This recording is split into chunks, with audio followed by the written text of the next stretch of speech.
بہت ہی کمال کا وظیفہ۔ اگر آپ کی دعائیں قبول نہیں ہوتی، کوئی بھی حاجت پوری نہیں ہوتی، تو اس میں اعظم کے ذریعے اپنی دعائیں قبول کروائیں اور سنیے ہشام بائی کی زبانی۔ نبی کریم صلی اللہ علیہ وسلم نے ارشاد فرمایا، اس میں آدم 3 صورتوں میں موجود ہے۔ ابو امامہ کہتے ہیں میں نے رسول اللہ صلی اللہ علیہ وسلم سے خود سنا کہ رسول اللہ صلی اللہ علیہ وسلم نے فرمایا اس میں آدم 3 صورتوں میں موجود ہے، اور اس کی سند کو امام البانی نے حسن درجے کا کہا ہے، اور دیگر محدثین بھی اس کی سند کو حسن درجے کا کہتے ہیں۔ ابو امامہ نے کہا رسول اللہ نے صرف اتنا فرمایا تھا کہ اس میں آدم 3 صورتوں میں موجود ہے،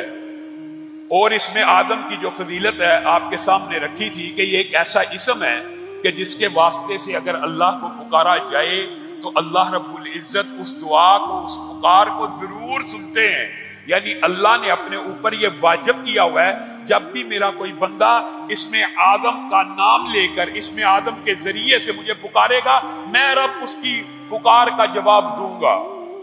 ابو امامہ نے کہا رسول اللہ نے تو اتنا فرمایا تھا، ان میں سے ایک سورت بقرہ ہے،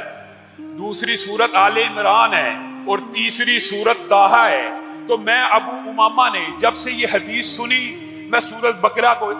پڑھنے لگا، میں سورت آل عمران کو پڑھنے لگا، میں سورت طٰہٰ کو پڑھنے لگا، اور پھر اتفاقی طور کے اوپر میں نے دیکھا کہ ان تینوں صورتوں میں اگر اس میں آدم موجود ہے تو وہ کون سی کامن چیز ہے جو ان تینوں صورتوں میں موجود ہے۔ کہا میں نے سورت بقرہ کو اٹھایا، اللہ لا الہ الا هو الحی القیوم ملا۔ میں نے سورہ آل عمران کو اٹھایا، الف لام میم اللہ لا الہ الا هو الحی القیوم ملا۔ میں نے سورت طٰہٰ کو اٹھایا، وَأَنَتِ الْوُجُوهُ لِلْحَيِّ الْقَيُّومِ ملا۔ تو میں ابو امامہ آپ کو یہ بتاتا ہوں، یہ بات اگلی صحابی کی ہے، وہ بات رسول اللہ کی تھی کہ اس میں آدم 3 صورتوں میں موجود ہے، سورت بقرہ،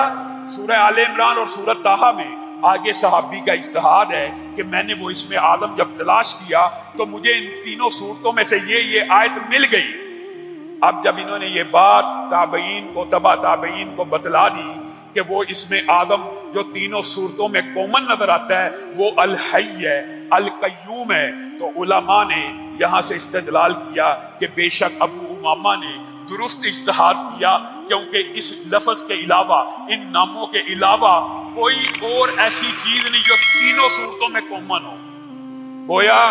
الحی، اور بعض علماء نے یہ بھی لکھا ہے، یہ آپ کو پتہ ہے ایک طویل باب ہے، بعض علماء کا رجحان ہے کہ الحی اس میں آدم اکیلا ہی ہے، اور بعض علماء کا رجحان ہے کہ الحی القیوم ملا کے ایک اس میں آدم ہے۔ اس بارے میں اگرچہ علماء کے اندر